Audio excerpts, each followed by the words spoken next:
নমস্কাৰ। আজি এটা বিশেষ কাৰণলৈ ভিডিঅ'টো বনোৱা হ'ল। মোক বহুতে সুধি আছিলে যে ADRE আৰু আছাম পুলিচৰ এক্সামসমূহ পিছুৱাই দিয়া হৈছে নেকি বা ইণ্টাৰভিউসমূহ পিছুৱাই দিয়া হৈছে নেকি। আচলতে মই তেখেতসকলক ক'ব বিচাৰিছোঁ যে অফিচিয়েল ছাইটৰ পৰা কোনো তেনেকুৱা ন'টিছ অহা নাছিলে, কিন্তু ছেবাৰ ফালৰ পৰা এখন ন'টিছ আহিছিলে যে তাত উল্লেখ কৰিছিলে 15 অক্টোবৰ, 27 অক্টোবৰ আৰু 29 অক্টোবৰ সেই তিনিটা দিনতে ADRE এক্সামসমূহ হ'ব। কিন্তু বৰ্তমানলৈকে কোনো অফিচিয়েল ন'টিছ তেনেকুৱা অহা নাই যে এডমিট কেতিয়া আহিব বা কি কথা, এইবিলাক কোনো তেনেকুৱা অফিচিয়েল ন'টিছত উল্লেখ কৰা নাই যে এইটো ডেটতে হ'ব বুলি। কিন্তু ছেবাৰ ফালৰ পৰা এইটো উল্লেখ কৰিছিলে 15 অক্টোবৰ, 27 অক্টোবৰ আৰু 29 অক্টোবৰ এই তিনিটা ডেটতে এক্সামসমূহ হ'ব। আৰু এটা ইম্পৰ্টেণ্ট বিষয় হৈছে, ইয়াৰ আগত যিটো ADRE বা আছাম পুলিচৰ এক্সাম হৈ গৈছিল, তেতিয়া ছাত্ৰ ছাত্ৰীসকলে এটা দাবী উত্থাপন কৰিছিল যে তেওঁলোকৰ পেপাৰ শ্বীট যিটো আছিলে সেইটো তেওঁলোকে এক্সাম দিয়াৰ পিছত চাব পৰা কৰিব লাগিছিল বুলি কৈছিল।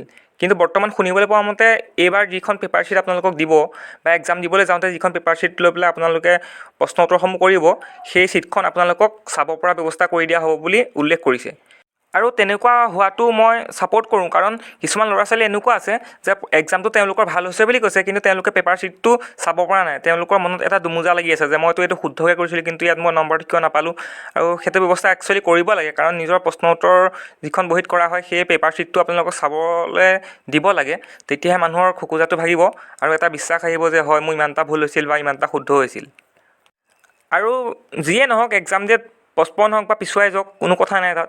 আপোনালোকৰ প্ৰিপেৰেশ্যনটো আপোনালোকে ভালদৰে কৰি থাকিব, কিয়নো এক্সাম ডেটটো যদি সোনকালে দি দিয়ে, এডমিট যদি সোনকালে আহি যায়, আপোনালোকে গম নোপোৱাকৈ ঘপককৈ কম দিনৰ ভিতৰত যদি আহি যায়, তেতিয়ালৈকেতো আপোনালোক তৈয়াৰী হৈ থাকিব লাগিব। সেইবাবে আপোনালোকে এতিয়াৰ পৰা তৈয়াৰী হৈ থাকক যে এক্সাম ডেট পিছুৱাব বা আগুৱাব সেইবিলাক ভাবি নাথাকিব। বৰ্তমান আপোনালোকৰ পঢ়াটোত গুৰুত্ব দি থাকক, কাৰণ কিয়নো এডমিট কাৰ্ড কেতিয়া দি দিয়ে ঘপককৈ ধৰিব নোৱাৰি। মানে ইয়াৰ আগতো তেনেকুৱা হৈছে, এডমিট কাৰ্ড এসপ্তাহ আগত আহি যায়, ল'ৰা ছোৱালীৰ প্ৰিপেৰেশ্যন নহয়। এইবাৰ আপোনালোকৰ যাতে তেনেকুৱা কোনো দুমোজাত পৰিবলগীয়া নহয় যে ইমান সোনকালে ভবা নাছিলোঁ এডমিট কাৰ্ড আহি গ'ল বা ৰানিং কৰিব সময় হৈ গ'ল। সেইকাৰণে এতিয়াৰ পৰা প্ৰিপেৰেশ্যনটো কৰি থাকক, যাতে আপোনালোকৰ এক্সামটো বা ইণ্টাৰভিউ আহিলে আপোনালোক সম্পূৰ্ণৰূপে 100% তাত দিব পাৰে। ধন্যবাদ।